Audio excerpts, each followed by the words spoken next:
বান্দাদের মধ্য থেকে যারা ক্ষমাপ্রাপ্ত হবেন এবং জান্নাতের অধিকারী হবেন, তাদের অনেকগুলো গুণ আল্লাহ তাআলা উল্লেখ করেছেন, তাদের অনেকগুলো বৈশিষ্ট্য উল্লেখ করেছেন।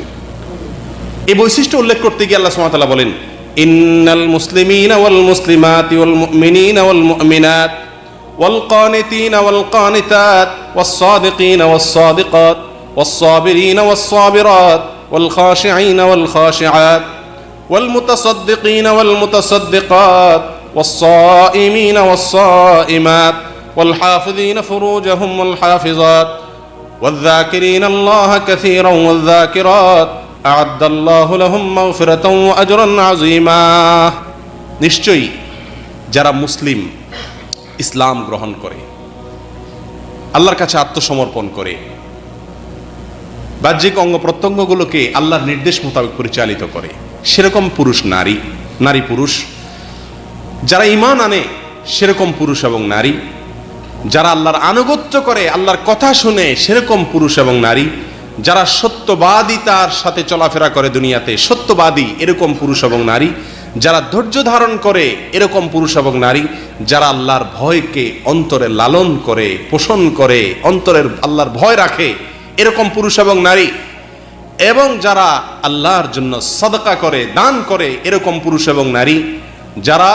সিয়াম রাখে, রোজা রাখে আল্লাহকে সন্তুষ্ট করবার জন্য এরকম পুরুষ এবং নারী,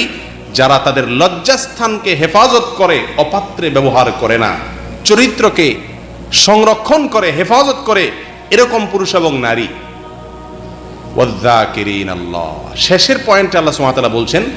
যারা আল্লাহ সুবহানাহু ওয়া তাআলা জিকির করে বেশি বেশি, অধিক পরিমাণে, আ'আদাল্লাহু লাহুম মাগফিরাতাও ওয়া আজরান আযীমা, আল্লাহ তাআলা সেই শ্রেণীর লোকদের জন্য দুটি জিনিস প্রস্তুত করে রেখেছেন। তাদের জন্য আল্লাহ সুবহানাহু ওয়া তাআলা ক্ষমা রেডি করে রেখেছেন, ক্ষমাকে আল্লাহ সুবহানাহু ওয়া তাআলা প্রস্তুত করে রেখেছেন, এবং আজরে আযীম, মহা প্রতিদান, মহা পুরস্কার, জান্নাত আল্লাহ সুবহানাহু ওয়া তাআলা তাদের জন্য প্রস্তুত করে রেখেছেন। কাদের জন্য ভাই? যাদের ভিতরে এই গুণগুলো আছে, যারা ইসলাম গ্রহণ করবে, যারা ঈমান আনয়ন করবে, যারা আল্লাহর আনুগত্য করবে, যারা সত্যবাদী হবে, যারা ধৈর্য ধারণ করবে, যারা আল্লাহর ভয় অন্তরে লালন করবে, যারা আল্লাহর জন্য দান সদকা করবে, যারা সওম বা রোজা রাখবে, যারা লজ্জাস্থানের হেফাজত করবে, এই 9টি গুণ যাদের মধ্যে আছে, সেই সাথে 10 নম্বর গুণ থাকবে। সেটা কি? না, শুধু জিকিরের কথা আল্লাহ বলেন নাই। মজার বিষয় হলো,